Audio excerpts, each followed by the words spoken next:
నమస్తే అండి. Welcome back to Ashwini thoughts. మేము చాలా బాగున్నామండి. మీరందరూ కూడా బాగుండాలని ఆ లక్ష్మీ గణేష్ని వేడుకుంటున్నాం. ఈరోజు పంచాంగం జూలై 17, 2024 బుధవారం. ఈరోజు తిథి నక్షత్రం ఏంటి, అదే సమయం వరకు ఉంది. ఈరోజు శుభ అశుభ గడియలు ఏంటి, వీటితో పాటుగా ఈరోజు మంచిదేనన్న విషయం కూడా చూద్దామండి. స్కిప్ చేయకుండా వీడియో ఎండింగ్ వరకు చూడండి. శ్రీ క్రోధినామ సంవత్సరం దక్షిణాయనం, గ్రీష్మ ఋతువు, ఆషాఢమాసం, శుక్లపక్షం.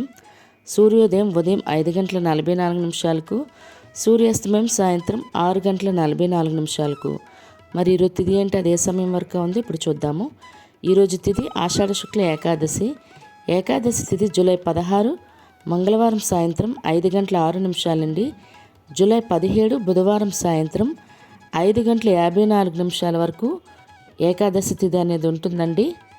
తదుపరి ఆషాఢ శుక్ల ద్వాదశి తిథి ప్రారంభమవుతుంది.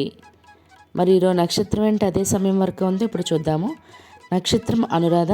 అనురాధ నక్షత్రం జూలై 17 బుధవారం రాత్రి 1:18 వరకు ఉంటుంది. తదుపరి జ్యేష్ఠ నక్షత్రం ప్రారంభమవుతుంది. ఈరోజు రాశి వృశ్చిక రాశి. వృశ్చిక రాశి ఈరోజు పూర్తిగా ఉంటుందండి. ఈరోజు జన్మించిన వారు వృశ్చిక రాశిలోకి చెందుతారు. యోగం శుభ ఉదయం 7:03 వరకు. తదుపరి శుక్ల బ్రహ్మ. కరణం వనజ ఉదయం 8:56 వరకు. తదుపరి విష్టి రాత్రి 9:04 వరకు. తదుపరి భవ బాలవ. చూశారు కదండి. ఇప్పుడు ఈరోజు శుభ అశుభ గడియలు చూద్దాము. ముందుగా అశుభ గడియలు చూద్దాము. అశుభ గడియల్లో ముందుగా వర్జ్యం తెల్లవారితే 4:10 నుండి తెల్లవారితే 5:54 వరకు. దుర్ముహూర్తం ఉదయం 11:37 నుండి మధ్యాహ్నం 12:30 వరకు దుర్ముహూర్తం అనేది ఉంటుంది. రాహుకాలం మధ్యాహ్నం 12 గంటల నుండి మధ్యాహ్నం 1:30 వరకు. యమగండం ఉదయం 7:30 నుండి ఉదయం 9 గంటల వరకు యమగండం అనేది ఉంటుంది. గుళిక కాలం ఉదయం 10:43 నుండి మధ్యాహ్నం 12:27 వరకు. ఇవన్నీ ఈరోజు శుభ సమయాలండి. మరి ఇప్పుడు ఈరోజు శుభ సమయాలు అనేవి చూద్దాము. శుభ సమయాల్లో ముందుగా బ్రహ్మముహూర్తం తెల్లవారితే 4:18 నుండి తెల్లవారితే 5:06 వరకు. అమృత గడియలు సాయంత్రం 4:23 నుండి సాయంత్రం 6:03 వరకు. ఈరోజు అభిజిత్ ముహూర్తం లేదండి. ఇవి ఈరోజు శుభ సమయాలు. మరి ఇప్పుడు ఈరోజు ప్రశ్న అనేది ఇప్పుడు చూద్దాము.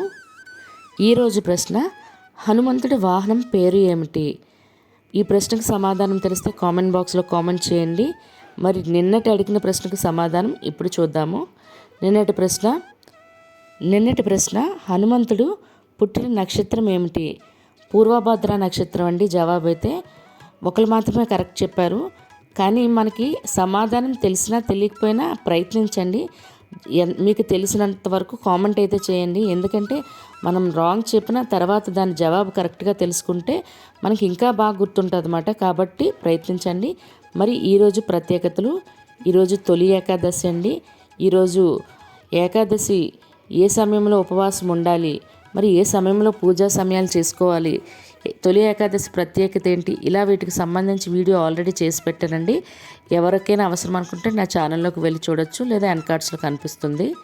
మరియు ఈ రోజు నుండే చాతుర్మాస వ్రతం ఆరంభమవుతుంది. మరియు శాకాంబరి ఉత్సవాలు కూడా ప్రారంభమవుతాయి. మరియు ముస్లిం సోదరుల మొహరం పండగ కూడా అండి ఈరోజు. మరియు ఈరోజు పాఠశాల భద్రతా దినోత్సవం కూడా, అదేవిధంగా ఈరోజు అంతర్జాతీయ న్యాయ దినోత్సవం కూడా. ఇవి ఈరోజు ప్రత్యేకతలు. మరి ఇప్పుడు ఈరోజు మంచిదేనా అనే విషయం చూద్దాము. ఈరోజు అన్నప్రాసన చేయటానికి మరియు బారసాల చేయటానికి, నూతన వాహనాలు కొనుగోలు చేయటానికి, అదేవిధంగా ఇళ్ళ స్థలాలకు కానీ ఇల్లులకు కానీ రిజిస్ట్రేషన్ చేసుకోవాలన్నా, లేదా వాటికి సంబంధించి అడ్వాన్సులు ఇవ్వాలన్నా ఈరోజు చాలా మంచిదండి. మరియు ఈరోజు ఉద్యోగాలకైనా ఎగ్జామ్స్కైనా అప్లై చేసుకోవడానికి, లేదా నూతన ఉద్యోగంలో జాయిన్ అవ్వడానికి కూడా ఈరోజు చాలా మంచిదండి. చూసారు కదండి ఈరోజు పంచాంగం. వీడియో నచ్చినట్లయితే మీ ఫ్రెండ్స్ అని, మీ ఫ్యామిలీ మెంబర్స్ కానీ ఈ వీడియో అవసరం అనుకుంటే వాళ్ళకి ఈ వీడియో ఫార్వర్డ్ చేయండి. మరిన్ని ఇంట్రెస్టింగ్ వీడియోల కోసం అశ్విని థాట్స్ ఛానల్ని సబ్స్క్రైబ్ చేసుకోండి. బెల్ బటన్ టచ్ చేసినట్లయితే ప్రతి నా వీడియో మీకు నోటిఫికేషన్ కింద వస్తుంది. ధన్యవాదములు.